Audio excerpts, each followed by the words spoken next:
우리는 그 하나님의 뜻대로 살아가면 그 하나님의 그 축복이 우리에게 오는 줄로 믿고 있습니다. 맞습니다. 우리 하나님의 축복이 우리에게 임하죠.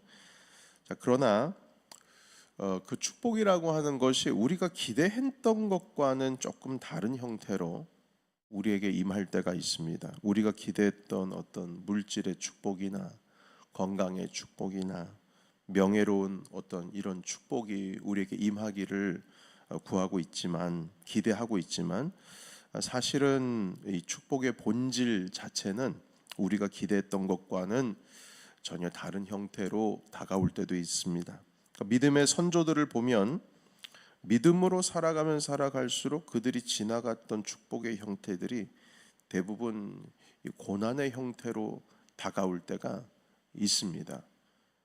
여러분, 성경에 있는 믿음의 선조들 보면 복을 그렇게 많이 받았던 아브라함, 이삭, 야곱, 요셉, 다니엘, 욥 모두 이 고난과 핍박이라고 하는 것을 지나가면서 이들이 믿음의 사람이 되어가고, 그리고 하나님께서 약속하신 그 복의 주인공들이 되어가고 있습니다.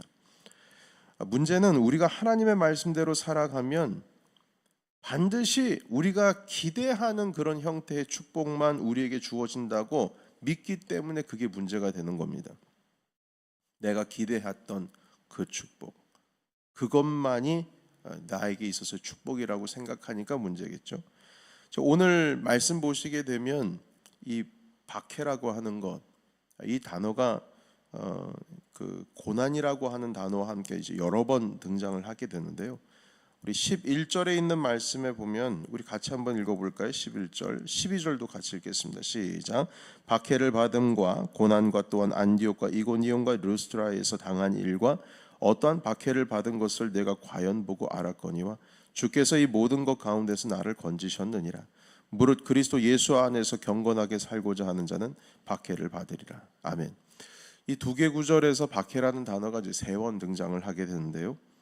그러니까 이 디모데에게 지금 이제 사도 바울이 로마 감옥에서 죽기 전에 이제 편지를 쓰고 있는데, 분명히 이 디모데에게도 앞날이 창창한 목회자, 아직 젊은 목회자이기 때문에 분명히 박해라고 하는 것이 있을 거라는 겁니다.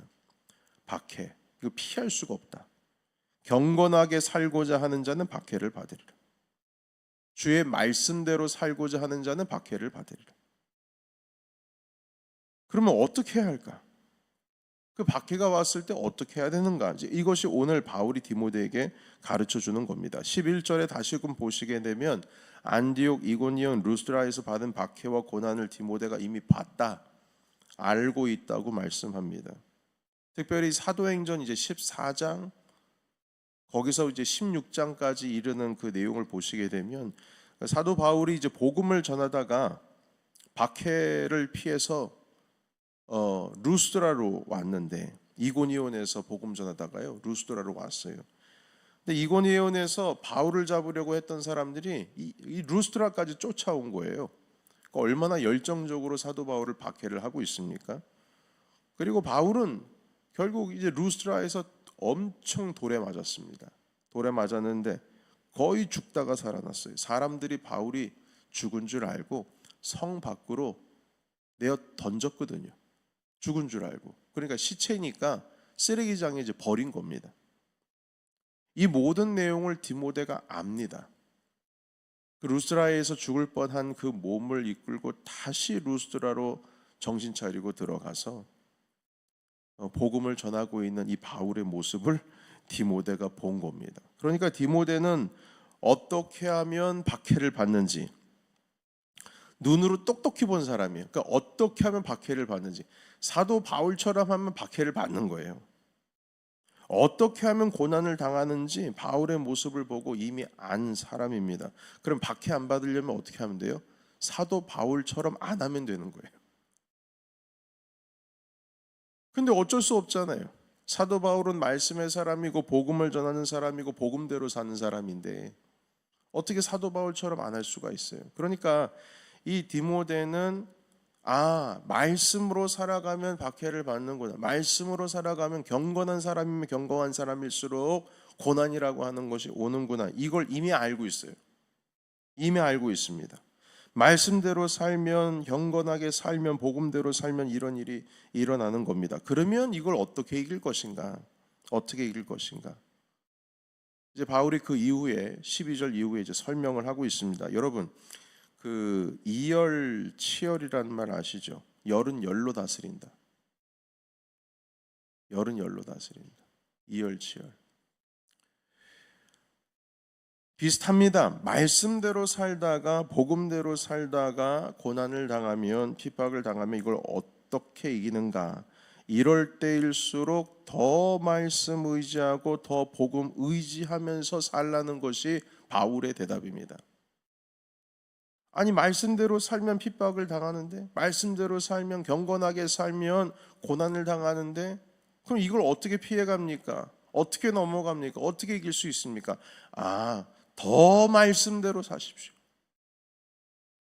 더 경건하게 사십시오. 이게 이제 바울이 그 디모데에게 보여주고 있는 것입니다. 여러분 12절 말씀에 보시면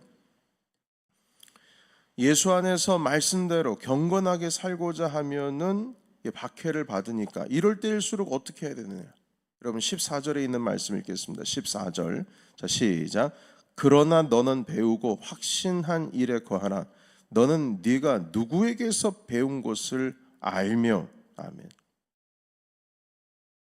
네가 배운 것 더 확신을 가지고 그 안에 거해야 된다. 너 지금 누구한테 배웠냐? 누구한테 배웠어요? 바울한테 배우고 그리고 예수님한테 배운 거죠. 배우고 확신한 일에 거해라. 흔들리지 말라. 그 확신대로 그대로 가라는 겁니다. 이게 답이에요. 말씀대로 살다가 경건하게 살다가 복음대로 살다가 고난당한다고 해서 이리저리 막 흔들리는 것이 아니라 오히려 더욱 말씀 안에 확신 가운데 거하라. 이렇게 14절에 말씀합니다. 15절부터입니다. 너는 어려서부터 성경을 알았다. 성경은 너로 하여금 그리스도 예수 안에 있는 믿음으로 말미암아 구원에 이르는 지혜가 있다. 구원에 이르는 지혜가 있다. 성경은 하나님의 감동으로 된 것이다. 교훈과 책망과 바르게 함과 의로 교육하기에 유익하다.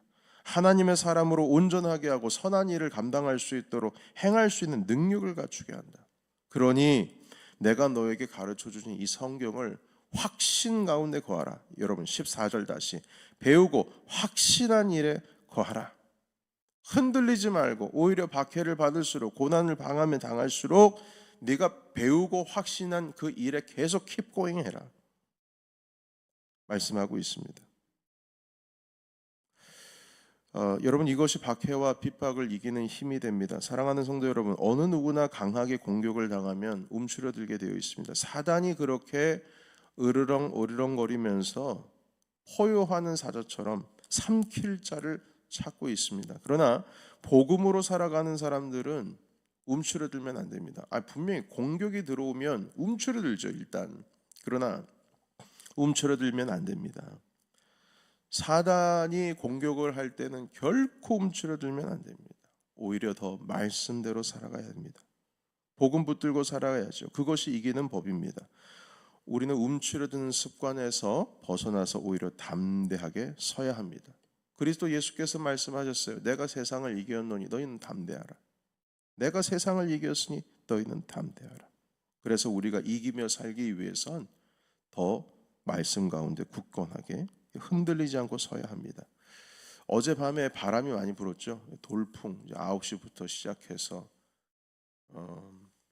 어제 제가 밤에 그 뉴욕 예일 장로교회 잠깐 다녀왔는데 또 노예 관련된 일도 있어서 다녀왔는데 뭐 바람이 난리도 아니었어요. 이제 걱정돼 가지고 바깥에 우리 그 덤스터 그 쓰레기 버린 거 이렇게 위에 소복하게 쌓여 있는 이거 다 날아가면 어떻게 하나 걱정하고 있었는데 감사하게도 날아가지 않았더라고요.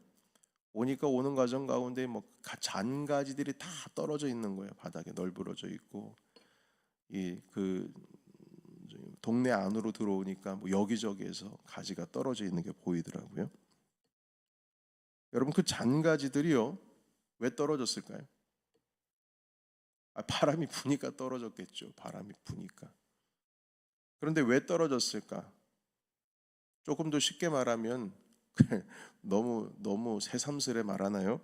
그 나무에 강하게 붙어 있지 못하고 달랑달랑 매달려 있는 건 다 떨어지는 거예요. 그러나 강하게 본줄기에 붙어 있는 가지는 떨어지지가 않습니다. 아무리 바람 불어도 안 떨어져요. 희한하죠? 바람은 불었는데 떨어진 장가지가 있는가 하면 안 떨어진 가지가 있어요. 그대로 붙어 있는. 여러분, 다른 방법 없습니다. 경건하게 말씀대로 살아가면 고난은 오죠. 그러나 이 고난을 이기는 방법은 다른 게 아닙니다. 끝까지 우리가 말씀 가운데 붙어 있어야 됩니다. 그게 답이에요. 뭐 별다른 게 없어요. 바람이 불면은 장가지한테 물어봅니다. 너는 어떻게 해야 거기에 바람이 이렇게 부는데도 떨어지지 않고 있었느냐? 저는 강하고 담대하게 끝까지 바람이 불면 불수록 본가지에 본 그 줄기에 붙어 있는 거, 그거밖에 없지 뭐 할 게 뭐가 있어요. 그리스도의 사람들도 마찬가지입니다. 믿음의 사람들도 마찬가지예요. 힘들면 힘들수록 말씀 붙들고 있어야 되는 겁니다. 여러분, 다윗이 그 십수년 동안 사울을 피해서 여기저기 굴을 다니고 유대 광야 다니고 도망 다니며 다녔을 때 무슨 뾰족한 수가 있겠어요? 그 광야에서 무슨 정치력이 있습니까? 무슨 뾰족한 수가 있습니까? 모압 땅에 몸을 피했는데도 하나님께서 다시 유대 광야로 들어가라 하시고, 하여튼간 뭔가 잔머리를 굴려가지고 뭐 하려고 그래도 주님께서는 끝까지 이 다윗을 고난 가운데로 몰아넣으시더라고요. 다윗이 무슨 뾰족한 수가 있겠어요? 그런데 시편의 내용을 보시게 되면 다윗이 그 모든 고난을 극복한 것이 뭐 이런 방법, 저런 방법, 이런 방법 해서 소개한 것 하나도 없고요. 그냥 주님의 말씀, 주님의 율법, 여호와 하나님 한 분 바라보면서 그냥 끝까지 이 눈보라가 지나갈 때까지 주님 붙들고 나간 거, 그게 답입니다. 시편들을 보시면 그래요. 다윗의 시편들을 보면요. 그래서 오늘 이 말씀 읽으시면서 여러분, 박해와 고난이라고 하는 것으로 우리 10절부터 이제 시작을 하고 있어요. 그의 답은 뭐냐? 성경이라고 합니다. 박해와 고난의 시작은 내가 예상치 못한, 오히려 경건하게 살면 살수록, 디모데야, 네가 목회를 잘하면 잘할수록 분명히 어려움은 있다. 말씀대로 살면 살아갈수록 분명히 어려움은 있다. 그럼 그때는 어떻게 해야 되는 줄 아느냐? 네가 배우고 확신한 일에 그대로 서 있으라. 그대로 서 있으라. 바로 성경이다 말씀하십니다. 여러분, 이 말씀 가운데 거하시는 저와 여러분이 되시기를 주의 이름으로 축원합니다. 우리 함께 오늘 말씀 14절부터 15절까지 있는 말씀, 17절까지 말씀으로 우리 박해와 고난이 있을 때 어떻게 해야 될런지, 여러분 12절부터 읽어볼까요? 12절부터 우리 같이 함께 읽어보도록 하고 마치겠습니다. 12절에서 17절. 자, 시작. 무릇 그리스도 예수 안에서 경건하게 살고자 하는 자는 박해를 받으리라. 악한 사람과 속이는 자들은 더욱 악하여져서 속이기도 하고 속기도 하나니, 그러나 너는 배우고 확신한 일에 거하라. 너는 내가 누구에게서 배운 것을 알며 또 어려서부터 성경을 알았나니, 성경은 능히 너로 하여금 그리스도 예수 안에 있는 믿음으로 말미암아 구원에 이르는 지혜가 있게 하느니라. 모든 성경은 하나님의 감동으로 된 것으로 교훈과 책망과 바르게 함과 의로 교육하게 유익하니, 이는 하나님의 사람으로 온전하게 하며 모든 선한 일을 행할 능력을 갖추게 하려 함이라. 아멘. 이것이 고난과 박해를 이기는 주님의 방법입니다. 이 말씀을 통하여서 도전받으시고 말씀의 사람, 하나님의 사람 되시기를 주의 이름으로 축원합니다.